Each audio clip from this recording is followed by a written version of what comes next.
U.M. Veeran, Chapter 15, Bhagavad Gita. Om Shri Paramatmane Namaha. Atha Panchadashodhyayaha Purushottama Yogaha.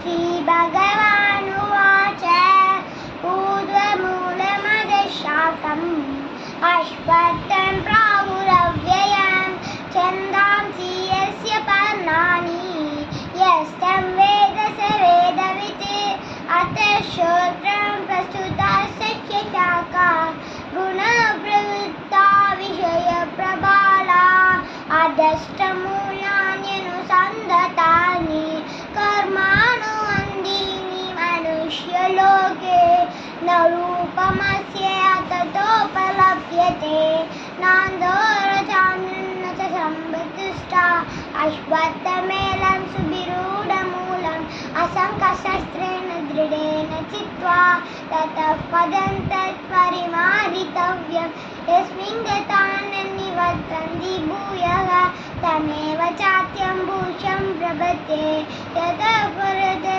Pastuta Purani Manamogajita Sangadosha Atatma Nitya Virivita Kama Danvane Mutta Suga Dukha Sanyai Gatsandya Muda Padavabhiyantatad Natad Vasayate Suryaga Ashashangona Pavaka Yatkatwana Nivatande Tatta Paramamama Mamevam So Jiva Loke Jiva Buddha Sanatanaga Manasastani Driyani Praritistani Kashyati Shariram Yadavapnoti Yachat Kurtamatishvaraga Vidvaitani Samyati Vayu Gandhani Vasharyat Shotram Sasuspasanancha Asaranganameva Abdistraya Manusayam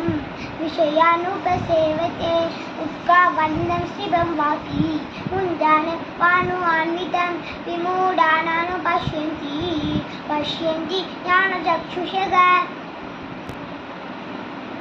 Hare Krishna